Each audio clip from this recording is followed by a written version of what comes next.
महाराष्ट्र.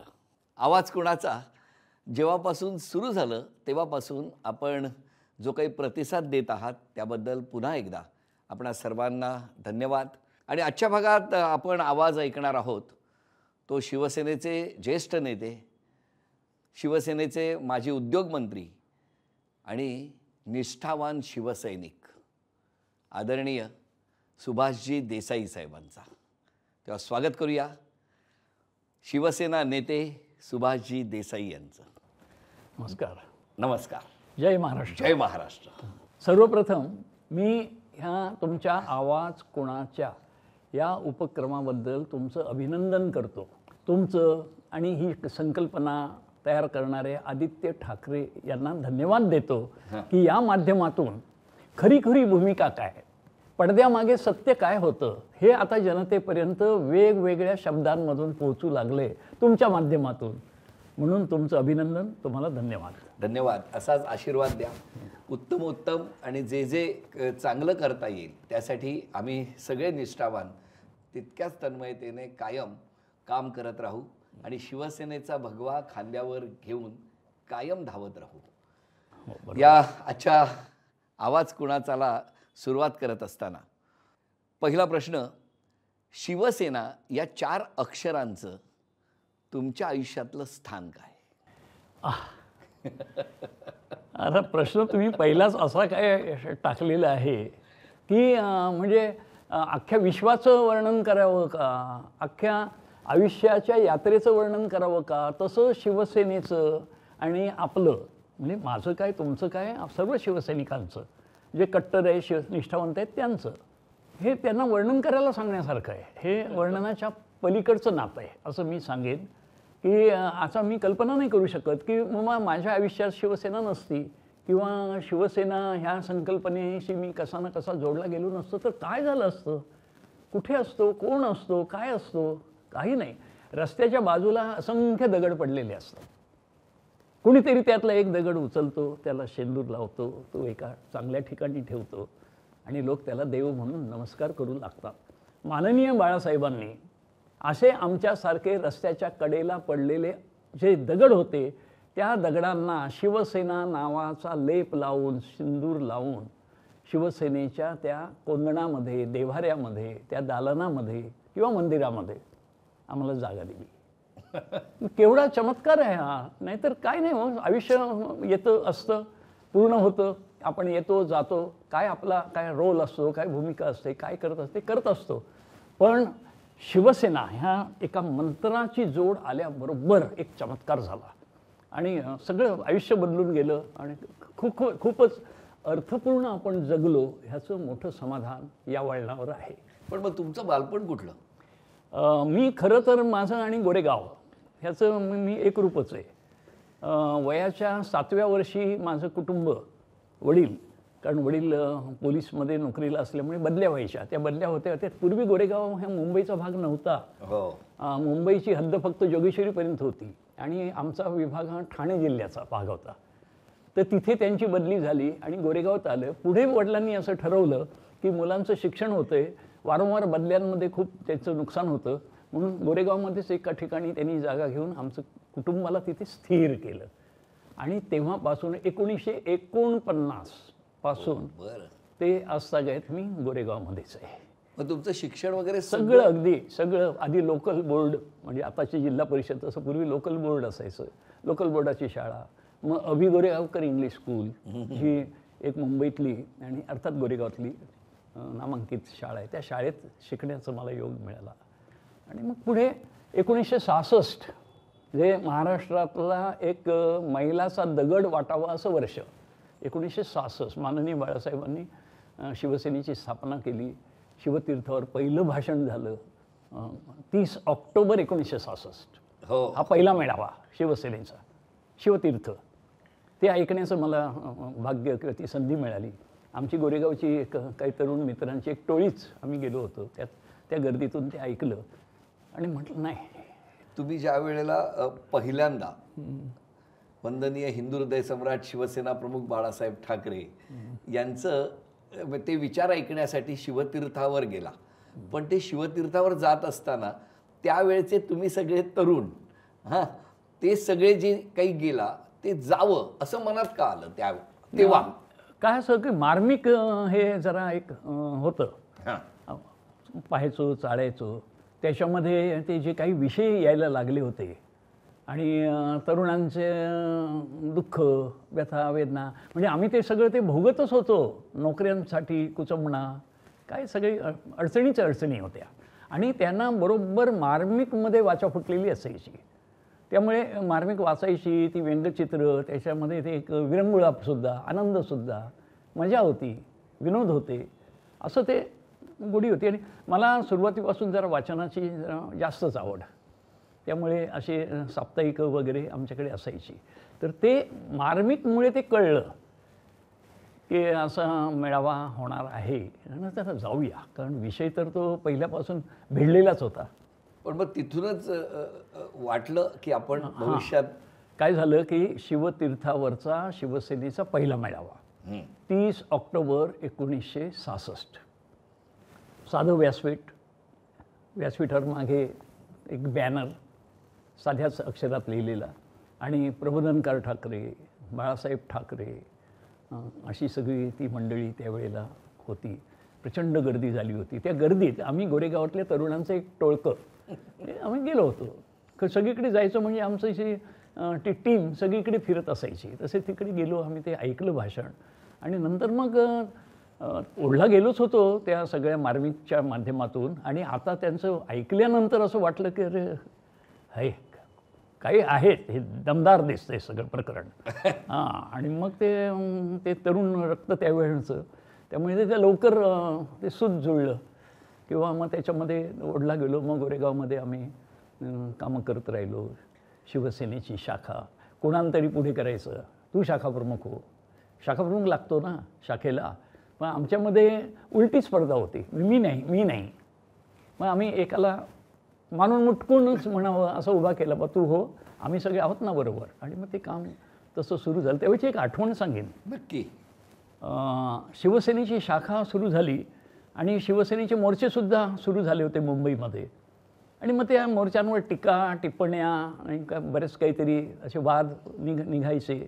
बाळासाहेबांची बैठक जेव्हा गोरेगावमध्ये लागली, त्या अभिगोरेगावकर शाळेच्या मैदानावर आणि बाहेर तो आरे रस्ता, त्या आरे रस्त्यावर तेव्हाच्या गोरेगावच्या आणि महाराष्ट्राच्या सुद्धा अगदी गाजलेल्या मोठ्या उंचीच्या नेत्या मृणालताई गोरे, हे मोठं नाव होतं.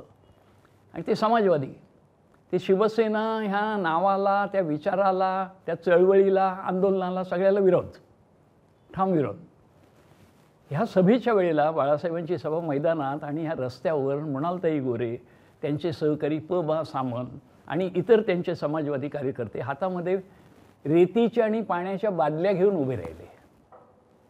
काय दाखवायचं होतं?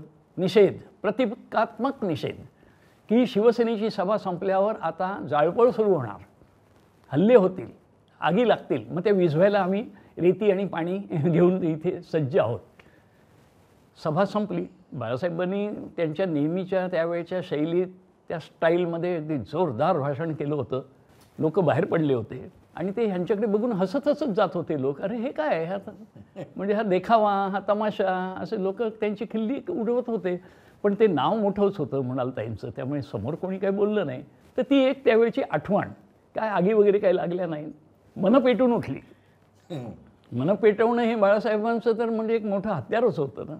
त्यामुळे त्यांनी ते काम करून गेले आणि मग तिथे शिवसेनेचं काम अगदी जोरदारपणानं गोरेगावमध्ये सुरू झालं. तेव्हापासून पेटवलेली मनं, त्याचं रूपांतर आता धगधगत्या मशालीमध्ये झालेलं आहे. निश्चितच. आणि म्हणून ही मशालसुद्धा हातात घ्यायला आता फार मोठा अभिमान वाटतो. बरं, मग मला सांगा, तुम्ही जेव्हा पहिल्यांदा त्या शिवतीर्थावरच्या सभेला गेला, वंदनीय बाळासाहेब स्टेजवर होते, तुम्ही त्या गर्दीत कुठेतरी एका कोपऱ्यात होता. त्या गर्दीतल्या कोपऱ्यातून बाळासाहेबांच्या सोबत हे जे तुमच्या भेटीचं अंतर आहे, हे कमी कसं झालं आणि कधी झालं? आदेश सांगू का? बाळासाहेबांची प्रत्यक्ष भेट मात्र एका भांडणातून झाली. काय सांगताय? तुमचा कट्टर शिवसैनिक तो रागावणार नाही अशी मला आशा आहे. पण एक भांडण झालं होतं आणि ते भांडण म्हणजे तसं प्रेमाचं हट्टाचं घरगुतीच होतं. झालं असं की शिवसेना वाढत होती आणि कामगार विभागानं शिवसेनेला डोक्यावर घेतलं होतं. मुंबईतला सगळा कामगार, हो आणि तुम्ही त्या सगळ्या गिरणगाव भागातलेच, तुम्हाला माहीतच आहे. होय. आणि तो सगळा विभाग असताना कामगारांचे प्रश्न बाळासाहेबांकडे येत होते आणि त्यांनी भारतीय कामगार सेना स्थापन केली आणि तिच्या शाखा निघू लागल्या. गोरेगावमध्ये निर्लॉन नावाची एक मोठी कंपनी होती, मोठी कंपनी, आणि त्याच्यामध्ये नोकर भरती सुरू होती. तर आम्हाला कोणीतरी एका चांगल्या जाणत्या माणसाने असा सल्ला दिला, इथे तुम्ही जर युनियन स्थापन केलीत तर इथे नोकर भरतीमध्ये पण तुम्हाला जरा संधी मिळेल. तर आम्हाला ती ट्यूब पेटली. मग आम्ही कामाला लागलो आणि तिथे बरेचसे कामगार गोरेगावातलेच राहणारे होते. ते त्यांना भेटून ते म्हणे, अरे असं काही कराल तर चांगलं आहे. आमच्या कंपनीमध्ये म्हणे मी बहुतेक कामगार मराठी आहेत, पण आमचा नेता जो आहे, कामगार नेता, हा बाहेरचा आहे, परप्रांतीय आहे, UPचा आहे. बरं. आणि त्याच्यामुळे काय आमचं काही चालत नाही आहे, पण तुम्ही या, आम्ही मदत करतो. मग आम्ही पत्रकं काढणं, भेटीगाठी करणं हे सगळं सुरू केलं. म्हणजे मला आठवतं आहे की आमच्या त्या आदर्श शाळेत तिथला जो कारकून होता तो आमचा एक शिवसैनिक होता, मुकुंद चव्हाण नावाचा. आम्हाला काही साधनं नव्हती ना, तर सायक्लोस्टाईल काढायची पत्रकं, अनेक कॉपीज काढायच्या. त्यांनी शाळेचं ऑफिस उघडून दिलं रात्री. आम्ही तिथे सायक्लोस्टाईल सगळ्या कॉपीज काढल्या, पहाटे जाऊन वाटल्या कंपनीमध्ये. आणि रात्रपाळी संपते आणि दिवसपाळी सुरू होते, त्या मधल्या सकाळच्या वेळात एक गेट मिटिंग झाली. आणि ते गेट मिटिंग इतकी जोरदार झाली की झाडून प्रत्येक कामगार हजर झाला आणि बाळासाहेबांचे शिवसेनेचा, भारतीय कामगार सेनेचा अगदी घोष झाला तिथे. तिथे आम्ही ही भारतीय कामगार स्थापन झाल्याची घोषणा केली, झेंडे लावले, फलक लावले. तो जो UPचा नेता होता त्याला कळलं आता काय ते, त्यांनी राजीनामा दिला त्याच्या पदाचा आणि निरोप पाठवला की मी सगळी मदत करीन, तुमची युनियन स्थापन झाली आहे, चांगली गोष्ट आहे. आता हे झालं सगळं. काही दिवसांनी तिथे भरती झाली आणि त्या भरतीमध्ये भरपूर कामगार घेतले गेले, परंतु आमच्या गोरेगावच्या एकाही शिवसैनिकाला संधी मिळाली नाही. मग आम्ही सगळे नाराज झालो. अरे आम्ही सगळी खटपट केली, प्रयत्न केले, भारतीय कामगार सेना स्थापन केली आणि भरतीमध्ये आमच्या एका मुलाला नाही इतके अर्ज दिले, आम्ही सगळं केलं. त्या आमच्याकडे जे ती शाखा आणि जे कार्यकर्ते होते त्यांच्यामध्ये नाराजी, आणि मग म्हणाले नाही नाही हे काय उपयोग नाही, असं आपण बाळासाहेबांच्याच कानावर घालायचे.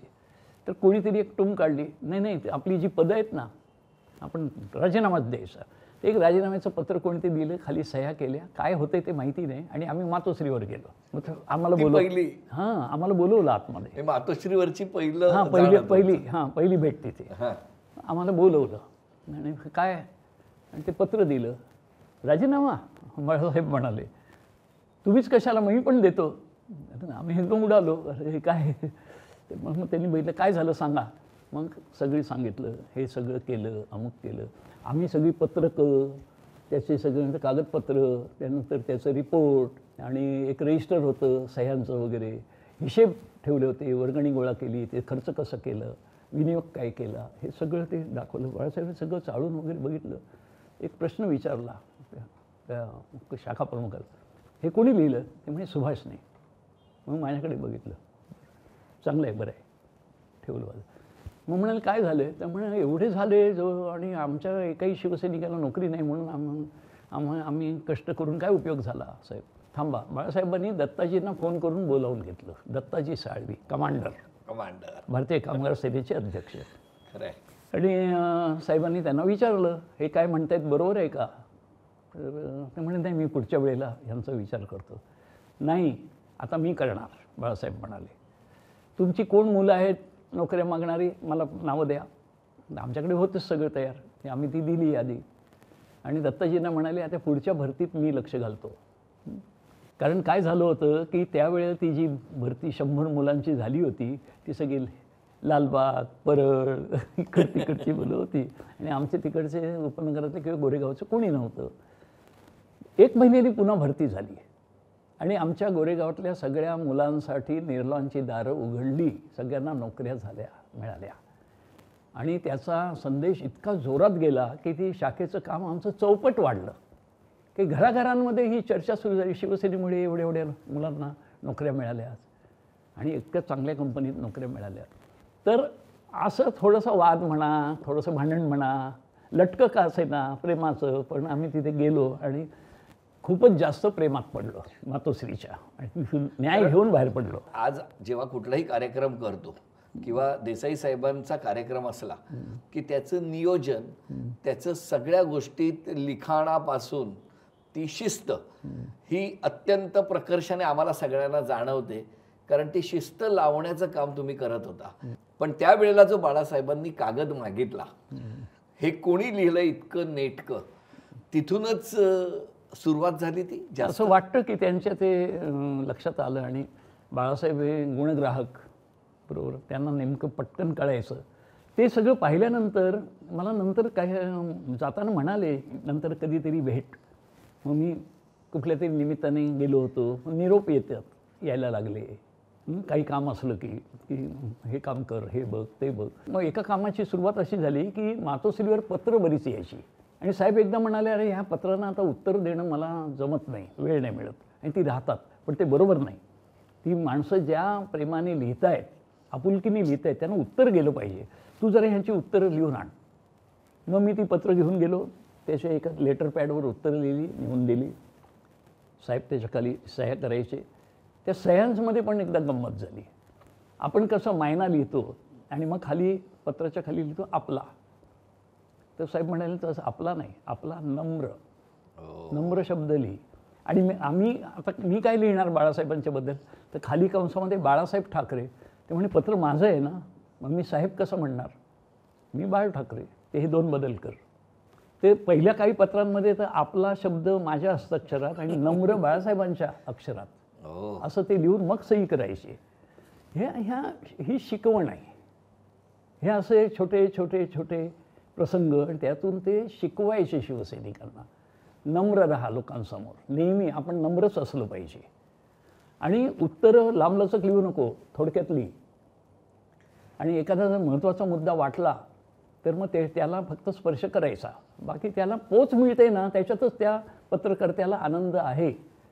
ही एका प्रकारे कामाची सुरुवात. पण साहेबांच्या म्हणजे जसं साहेबांनी तुमच्यातले पैलू हेरले, तसं साहेबांच्या या कृतीने, साहेबांच्या या म्हणजे त्यांच्याकडे एक वेगळीच शक्ती होती आणि त्या शक्तीकडे तुम्ही तेव्हापासून जे आकर्षित झाला ते आज ताग आहेत.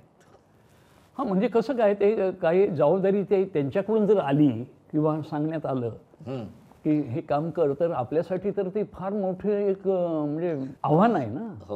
बाळासाहेबांनी सांगितलंय आता, आणि ते बाळासाहेबांचं कसं नीटनेटकं पाहिजे, चोख पाहिजे. बाळासाहेबांच्या बैठकीच्या खोलीमध्ये त्यांच्या खुर्चीसमोर एक छोटं टेबल टिपॉयसारखं अजूनही ते आहे. पहिल्यांदा येऊन बसले तिथे की त्याच्यावरच्या ज्या वस्तू आहेत त्या अशा नीटनेटक्या करून ठेवणार. म्हणजे हे असं वेडवाकडं नाही चालणार, हे अगदी असंच पाहिजे. असं हा फोन ठेव किंवा काही जे असेल तर हे त्याला काटकोनात असणार. पेन असेल तर ते सरळच असेल. सगळ्या वस्तू अशा नीट लावणार स्वतःच्या हाताने आणि मग सांगणार आता बोला. हे त्यांची जी एक टापटीप नीटनेटकेपणा, नाही बघून बघून पण कळतं आपल्याला की किती बारकाईने ह्या गोष्टी बघतायत ते. म्हणून नवलकरांनी एक आठवण लिहिली होती. त्या आठवणीत असं म्हणाले, बाळासाहेबांचा हा जो काटेकोरपणा आहे, ही शिस्त आहे, ही टापटीप आहे आणि सगळं कसं जागच्या जागी पाहिजे आवड. बाळासाहेबांच्या समोर एखादं जर झुरळ सरळ चालत गेले तर ते मुकाट्याने जाऊ देतील, पण ते वेडवाकडं चाललं तर तिथल्या तिथे मारून टाकतील. ही एक म्हणजे ही शिस्त बघा ना, जशी तुम्हा सगळ्या नेत्यांमध्ये रुजत गेली. म्हणजे आज पक्षप्रमुख उद्धवसाहेब ठाकरे यांची सुद्धा हीच सवय आपण निहाळतो. साहेब आल्यानंतर जरी टिपॉय जरा वाकडा असेल तरी तो आधी सरळ करणार, त्यावरच्या वस्तू, ती शिस्त, हे संस्कार आहेत. हे संस्कार आहेत. आणि ते जे आपला नम्र आहे तोच नम्रपणा उद्धवजींमध्ये सुद्धा दिसतो आणि त्याचबरोबर भल्या भल्यांना नमवण्याची ताकदही दिसते. तर हे सगळं बघत असताना तुम्हाला आता तुम्ही बघा, जसं सुरुवातीला निर्लॉनच्या निमित्ताने भारतीय कामगार सेनेच्या स्थापनेमध्ये तिथे सहभागी होता, पण मग शिवसेनेचं पहिलं पद, शिवसैनिक या व्यतिरिक्त तुम्हाला मिळालेलं पहिलं पद कुठलं? खऱ्या अर्थानं जर पद मिळालं असेल तर ते 1984 मध्ये बाळासाहेबांनी मला शिवसेना नेत्यांमध्ये घेतलं, शिवसेना नेता. हे मिळालेलं पहिलं पद. म्हणजे शाखेचं काम करताना आमचे अनेक कार्यकर्ते होते, त्यातला मी एक होतोच. काही जण उपशाखा प्रमुख होते, मला सुद्धा ते उपशाखा प्रमुख समजायचे. कधी काय अशी नेमणूक किंवा मी ते पद लावले असं कधीच झालं नाही. म्हणजे शाखा प्रमुखाच्या बरोबरचे कार्यकर्ते आम्ही असं होतं. परंतु 84 मध्ये मला निरोप आला की शिवसेना नेत्यांच्या बैठकीसाठी तुम्हाला बोलवले. ही बैठक सुधीर जोशींचं दादरचं घर पारिजात, हो, आणि तिथे त्या गच्चीवर होती. संध्याकाळी त्या बैठकीत मला बोलवलं आणि नेते सर्व आले होते. बाळासाहेब आले आणि तिथे बाळासाहेबांनी जाहीर केलं की आज मी शिवसेना नेत्यांमध्ये सुभाषला समावेश करतोय त्याचा.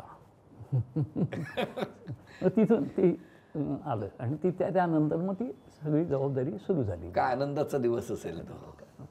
म्हणजे मला तर विश्वास बसे ना स्वतःवर, अरे एवढे नेतेपद म्हणजे काय झालं ते. खूप मोठं आहे आणि शिवसेनेतलं हे नेतेपद हे किती मोठं आहे हे तुम्हाला बघून आम्ही सगळे अनुभवतच असतो. शिवसेना संघटना होती आणि शिवसेना पक्ष, ही वाटचाल कशी बघता तुम्ही? अगदी सुरुवातीला बाळासाहेबांनी निवडणुकांचा कधी विचारच केला नव्हता. एक मराठी माणसाचं संघटन आणि अन्यायाला वाचा फोडणारं, अन्यायाविरुद्ध लढणारी अशी संघटना, असं त्यांनीही केलं. समाजकारणालाच महत्त्व होतं सगळं. परंतु नंतर जेव्हा लक्षात येत गेलं की ही जी पदं आहेत निवडून येण्याची, ह्या पदांमुळे काही कामं करता येतात. आपण लोकांना सांगतो हे करू ते करू, पण ते करायचं साधन मात्र निवडून आलेल्या लोकांना. म्हणजे ते निवडून भलतेच येणार आणि आम्ही नुसते कष्ट करणार. मग बाळासाहेबांनी निवडणुकांचा सुद्धा मार्ग घेतला. ठाण्याची पहिली निवडणूक झाली. ठाणे नगर परिषद होती, महापालिका नव्हती. आणि मग ती पहिल्यांदा शिवसेनेनं जिंकली. ठाण्याचा नगराध्यक्ष शिवसेनेचा झाला वसंतराव मराठे आणि त्याच्या पाठोपाठ मग मुंबई महापालिका. आणि मग एक एक निवडणुकांच्या मार्गानं शिवसेनेने ह्या राजकारणामध्ये सुद्धा प्रवेश केला. म्हणजे संघटना ते राजकीय पक्ष, पण राजकीय पक्ष म्हणून नोंद नाही, त्यामुळे चिन्ह नाही. मग व्हायचं असं की प्रत्येक उमेदवाराला स्वतंत्र उमेदवाराचं चिन्ह वेगवेगळं. म्हणजे मी एक निवडणूक लढवली होती 78 मध्ये विधानसभेची. त्यावेळी माझं चिन्ह होतं रेल्वेचं इंजिन, मनोहर जोशींना ढाल तलवार, वामनराव महाडिकांना उगवता सूर्य, असे वेगवेगळे असायचे. म्हणजे मी गंमत सांगतो की नेते जेव्हा प्रचाराला यायचे तेव्हा त्यांना मागच्या बॅनरवर ह्या उमेदवाराचं चिन्ह कोणतं हे मागे वळून बघून सांगायला लागायचं. प्रत्येकाला वेगळं. मग मतदारांना सांगायला पाहिजे ना ह्या चिन्हावर हे शिक्का मारा, तेव्हा शिक्की मारायचे होते. तर ते सांगायचं. मी इतके उमेदवार माहिती आहे पण चिन्ह माहीत नाही, आयत्या वेळेला मिळालेलं चिन्ह.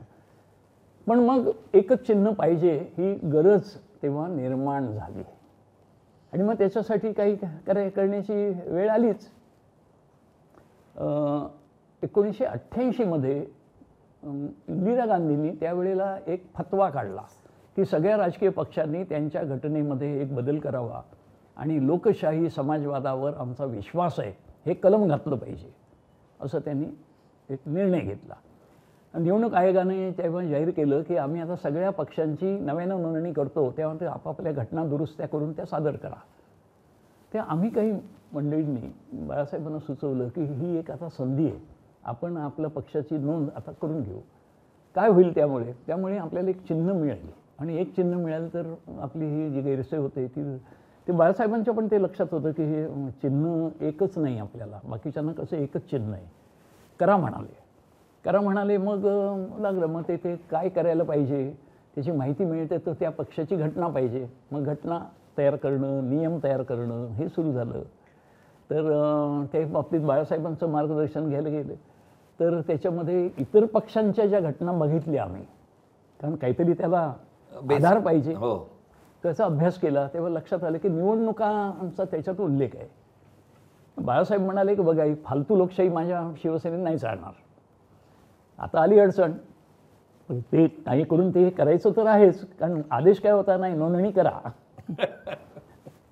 बाळासाहेबांनी मनोहर जोशी साहेबांना तेव्हा सांगितलं की ह्या कामामध्ये तुम्ही पण लक्ष घाला. मग त्यांचं आम्ही मार्गदर्शन घ्यायला गेलो. तर तो मसुदा तयार केला सगळा. ह्या मसुदा तयार करताना मला 2 व्यक्तींची मदत झाली. एक म्हणजे आमच्या प्रबोधन गोरेगाव संस्थेचे कार्यकर्ते विजय नाडकर्णी, यांना मी बरोबर घेतलं.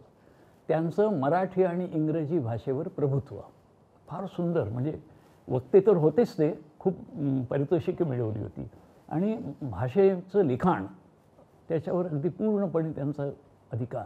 त्यांना घेतलं कारण मसुदा चांगला झाला पाहिजे. आणि ॲडव्होकेट बाळकृष्ण जोशी हे शिवसेनेचे नगरसेवक होते मुलुंडचे, वकील असल्यामुळे ते नियम वगैरे ते व्यवस्थित समजू शकतील. मग त्यांना आम्ही तिघांनी मिळून हे तयार केलं आणि बाळासाहेबांची परवानगी घेऊन दिल्लीला निवडणूक आयोगाकडे अर्ज केला. तर तिकडे फोनवर बोलताना असं लक्षात आलं की त्याच्यात काही सुधारणा करायसाठी तिथे जाण्याची गरज आहे. मग आम्ही गेलो, 5-6 दिवस राहिलो. एक चांगले अधिकारी होते, त्यांना खूप सहानुभूती होती शिवसेनेबद्दल, का कशी मला माहिती नाही. ते म्हणाले आम्ही सांगतो तशा सुधारणा करा, ते आणा, आम्ही तुमची नोंदणी पूर्ण करून देतो. मग त्यामुळे आम्ही परत हॉटेलवर यायचो, पुन्हा ते लिहून काढायचं, दुसऱ्या दिवशी देऊन त्यांना दाखवायचं. असं 2-3दा झालं. 5-6 दिवसात सगळी ती प्रक्रिया पूर्ण झाली आणि मग 6व्या की 7व्या दिवशी त्यांनी आम्हाला ते नोंदणीचं प्रमाणपत्र सही करून दिलं. ते घेऊन आम्ही मुंबईत आलो, मातोश्रीवर जाऊन बाळासाहेबांना दिलं. शिवसेना राजकीय पक्ष म्हणून नोंदणी झाली. हे प्रमाणपत्र अजूनही आहे शिवसेना भवन. आणि मग पहिलं चिन्ह मग काय, चिन्हासाठी निवडणुकीतली मतं लागतात. तो नियम असं की राज्यात म्हणजे महाराष्ट्र राज्य 6% मतं सार्वत्रिक निवडणुकीत मिळाली आणि किंवा त्याहून जास्त त्या पक्षाला एक चिन्ह मागता येतं. मग लोकसभेची निवडणूक झाली 89ला. आम्ही ही नोंदणी केली 88ला. पाठोपाठ 89ला लोकसभेची निवडणूक झाली. शिवसेनेचे तेव्हा 4 खासदार निवडून आले. दक्षिण मध्य मुंबईतून वामनराव महाडिक, उत्तर मध्य मुंबईतून विद्याधर गोखले जे लोकसभेचे संपादक होते, पत्रकार होते ते, आणि मराठवाड्यातून 2 मोरेश्वर सावे आणि अशोक देशमुख परभणी, मोरेश्वर सावे संभाजीनगर. ह्या 4 मतांची बेरीज ही 60%पेक्षा जास्त झाली राज्यातल्या एकूण मतांपैकी, आणि त्या आधारावर आपल्याला धनुष्यबाण चिन्ह मिळालं. ते चिन्ह कसं पाहिजे हे निवडणूक आयोगाने सांगितलं, तुम्हाला स्वातंत्र्य आहे, तुम्ही त्याचं ड्रॉइंग देऊ शकता. आणि बाळासाहेब कलाकारच, बाळासाहेबांनी ते धनुष्यबाण चांगलं ठळक, कारण सरकारी जे होतं निवडणूक आयोगाचं ते असं किडकिडीत होतं, रेष नुसती काढलेली धनुष्यबाण. बाळासाहेब म्हणे असं नाही, आपलं कसं असं ठसठशीत पाहिजे. ते जे आता आपण वापरतोय ते बाळासाहेबांचं स्वतःचं ते ड्रॉइंग आहे, ती आकृती. ते मग सादर केलं गेलं, ते मान्य झालं आणि तेव्हापासून आजतागायत एक योगायोग असा की निवडणूक चिन्ह उमेदवारांना देण्यासाठी अ आणि ब हा फॉर्म द्यावा लागतो. आता त्याला AA आणि BB असं म्हणतात. हा अधिकार पक्षाच्या अध्यक्षाचा, पण बाळासाहेबांनी त्यावेळेला तो अधिकार मला दिला आणि सांगितलं हे तू देत जा. उमेदवार मी अंतिम केले की त्यांना तू AB. तेव्हा 89च्या निवडणुकीतल्या उमेदवारांना पहिला धनुष्यबाणाचा अ फॉर्म ब फॉर्म माझ्या सहीने दिलेला आहे. तो आज तागायत शिवसेनेचे लोकसभेचे, विधानसभेचे आणि स्थानिक महापालिका, जिल्हा परिषदा ह्यांच्या उमेदवारांना आज तागायत इतक्या वर्षांमधल्या प्रत्येक उमेदवाराला अ ब फॉर्म धनुष्यबाण देण्याच्या अर्जावर खाली सही सुभाष देसाईची आहे. ती संधी मागे एकदाच गेली, ती म्हणजे अंधेरीच्या पोटनिवडणुकीत धनुष्यबाण नाही परंतु मशाल चिन्ह मिळालं. आता मी वाट बघतोय की पुन्हा धनुष्यबाणावर मला सही करायची संधी कधी मिळणार, आणि ती मिळणार, नक्की मिळणार. ठाम आहात तुम्ही? ठाम म्हणजे मला खात्रीच आहे. हे नाही करता येत, असं हे चोरी होऊ शकते, पण चोरीचा माल आमचा आहे ना. तो जेव्हा आम्ही घेऊ ताब्यात तेव्हा तो आमच्याकडेच येणार आहे. हे तात्पुरतं काहीतरी केलेलं आहे, कोणाचं तरी दबाव, वशिला, काय जे घाणेरडं राजकारण, त्याच्यामुळे तात्पुरतं झालेलं आहे. पण मी तर म्हणतो की धनुष्यबाण किंवा कुठलंही निवडणूक चिन्ह हे मतांच्या संख्येवर देता येतं, बरोबर. खरं काय व्हायला पाहिजे होतं निवडणूक आयोगाने, जेव्हा अशी परिस्थिती निर्माण होते की असं धरून चाला 2 गट दावा करतायत, तेव्हा तुम्हाला काही कळत नाही की नक्की कोणाशी. गोठवा ना, गोठवून ठेवायला पाहिजे. आणि सार्वत्रिक निवडणुकीमध्ये ज्या भागाला जास्त मतं मिळालेली आहेत त्यांना भागाला नंतर देता येतो. याच्यापूर्वी काँग्रेसमध्ये फूट पडली, जनता दलात पडलेली आहे, अनेक पक्षांमध्ये पडली. त्या वेळेला निवडणूक चिन्ह गोठवलं गेलेलं आहे, एका गटाला दिलं गेलं नाही त्यावेळेला. नंतर काय बघा, पूर्वी काँग्रेसची बैलजोडी होती, नंतर गाय वासरू होतं, ही नाही मिळालं एका गटाला, त्यांना वेगवेगळी चिन्ह मिळाली. त्यामुळे एकतर असं करणं हे उचित झालं असतं, न्यायाचं झालं असतं, पण ते झालेलं आहे. पण ह्याच्यापेक्षा जास्त गंभीर जर गोष्ट घडली असेल कुठली, तर शिवसेना हे नाव मला वाटत नाही की कुठल्याही यंत्रणेला एखाद्याला उचलून दुसऱ्याला द्यायचं, एखाद्याचं काढून द्यायचं, हे शक्यच नाही. कारण शिवसेना हा विचार आहे, बाळासाहेबांनी ती स्थापन केली आणि त्याच्या आधी तिची प्रक्रिया प्रबोधनकारांनी आधी सुरूच केलेली होती. म्हणजे मराठी माणसाचे न्याय हक्क याच्यावर शिवसेनेच्या स्थापनेपूर्वी 20 वर्ष आधी प्रबोधनकारांनी लिखाण केलेलं आहे. मराठी माणसाचे हक्क आणि त्याचं सर्व हे आणि संयुक्त महाराष्ट्राची चळवळ, आणि त्या चळवळीत राज्य निर्माण झालं पण मराठी माणूस फेकला गेला. आणि त्याच्यासाठी त्या चळवळीतून, आंदोलनातून निर्माण झालेली एक संकल्पना शिवसेना हा विचार आहे, थॉट आहे, ही आयडिया आहे.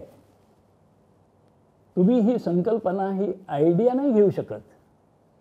नाव घेता येतं, नाव घेता काय कळणार आहे. हे जे कोण दावा करतायत आज शिवसेना आमची म्हणणारे, आज सरकारमध्ये जाऊन बसले, त्यांना काय अर्थ कळला आहे का शिवसेनेचा? शिवसेना हा विचार काय आहे, त्यासाठी काय केलेलं आहे, कशातून ते निर्माण झालं, त्याचं ती चळवळ आहे, ती आंदोलन आहे, ती संकल्पना आहे, ती आयडिया आहे, तो थॉट आहे, हे कसं कोण आणू शकतं? हे नाही आणता येणार. त्यामुळे चिन्ह एक वेळ दिलं तरी समजा काही तांत्रिक गोष्टी आहेत असं समजू शकतो. ते पुन्हा मतांच्या आकडेवारीप्रमाणे आमच्याकडे येणारच आहे, ते येईलच. परंतु ही कल्पना मात्र एकाची दुसऱ्याला देणं हे तर म्हटलं आक्रीत घडले असं मला वाटतं. अनेक चढउतार तुम्ही इतक्या वर्षात बघितले. शिवसेना म्हणजे 1966 पासून 2023 पर्यंत जे काही घडलं त्या सगळ्याचे साक्षीदार तुम्ही आहात. आत्ता हे जे काही झालं, तळपायाची आग मस्तकाला गेली होती. काय काय व्हायचं बाकी राहील. हे असं काही होईल असं नव्हतं वाटलं. एखादा राग, रुसवा, असंतोष, नाराजी असू शकते, परंतु हे असं एकदम होईल, शिवसेनेला धोका आणि शिवसेनेला दगा द्यायचं आणि एवढी फूट पाडायची, हे असं एवढं कारस्थान होईल असं कधीच वाटलं नव्हतं. म्हणजे मी तर तुम्हाला सांगतो की ज्या वेळेला सुरुवातीला ते 16 आमदार गेले, विधान परिषदेच्या निवडणुकीचा निकाल लागला आणि त्या रात्री ते आधी ठाण्याला जेवणासाठी गेले, तिथून मग सुरतला गेले, हे रात्री उशिरा कळलं. बरोबर, ते 16च होते तेव्हा. पण ते आधी वाटलं होतं किंवा नाराजीपोटी काहीतरी असेल, ठीक आहे, होतं ना परत. पण जी नंतर कारणं सांगितली गेली की राष्ट्रवादीच्या आणि काँग्रेसच्या नादाला लागले आणि तिकडे गेले, हिंदुत्व सोडलं, काय संबंध तुमचा? आणि मग तुमची काही बुद्धी त्यावेळेस शाबूत होती की नाही? म्हणजे आताचे मुख्यमंत्री एकनाथ शिंदे जेव्हा 2019मध्ये महाविकास आघाडीची स्थापना होत होती तेव्हा त्या प्रक्रियेमध्ये नव्हते, होतेच. मी त्यांनी जरा स्मरणशक्तीला थोडा ताण द्यावा आणि बघावं, किमान समान कार्यक्रम ह्याच्या आधारावर महाविकास आघाडी झाली. ह्या किमान समान कार्यक्रमाच्या बैठकीत बाळासाहेब थोरात, अशोक चव्हाण, अजित पवार, जयंत पाटील ह्यांच्या बरोबरीनं सुभाष देसाई आणि एकनाथ शिंदे शिवसेनेच्या वतीनं उद्धव साहेबांनी आमची दोघांची त्याच्यावर हे केली होती. म्हणजे ती समन्वय समितीच होती. आणि बऱ्याच वेळेला निर्णयी कामं वेगवेगळी माणसं करायची, तर तो किमान समान कार्यक्रमाच्या बैठकीत आणि त्याच्यावर सही एकनाथ शिंदेंची आहे. मग हे सगळं होत होतं, स्थापन होतं आहे, तेव्हा वाटत नव्हतं की हे गैर होतं आहे. आपण भाजपबरोबरच असायला पाहिजे, आपण हिंदुत्वासाठी तिकडे पाहिजे, इकडे येताच कामा नये. ते सगळं झालं. खात्यांच्या वाटपामध्ये त्या प्रक्रियेत सगळा भाग, खातं चांगल्यात चांगलं कसं मिळेल हे तर पाहिलंच. आणि नंतर पुढे 2.5 वर्ष त्या खात्याचा कारभार आणि त्याचं जे काही मान मरातब जे काय आहे इतर गोष्टी मी बोलत नाही. यथेच्छ असं त्याचा आनंद घेऊन, उपभोग घेऊन ते झालं. तोपर्यंत हे धोरण चुकतं आहे, हिंदुत्वाला तिलांजली दिली जाते आणि हिंदुत्व सोडून काँग्रेस आणि राष्ट्रवादीच्या मांडीला मांडी लावून बसलं जातं आहे. याचेही काही गैर होते हे कळतच नव्हतं. म्हणजे साध्या मराठीत महाराष्ट्र म्हणजे काय कुक्कुळं बाळ आहे का? ही बनवाबनवी कळत नाही का कोणा लोकांना? कळते याच्यामध्ये की ते सगळं होत असताना त्याचा फायदा कसा मिळेल हे मात्र बघितलं गेलं. आणि मग सोयीने मग ते तरी सांगायचं, व नाही आम्हाला सरकार करायचं होतं, हे आम्हाला ही पदं पाहिजे होती, मुख्यमंत्रीपद पाहिजे होतं, त्यासाठी आम्ही केलेलं आहे. आणि त्याचबरोबर इथेच थांबूया. पुन्हा भेटूया आवाज कुणाच्या पुढच्या भागात.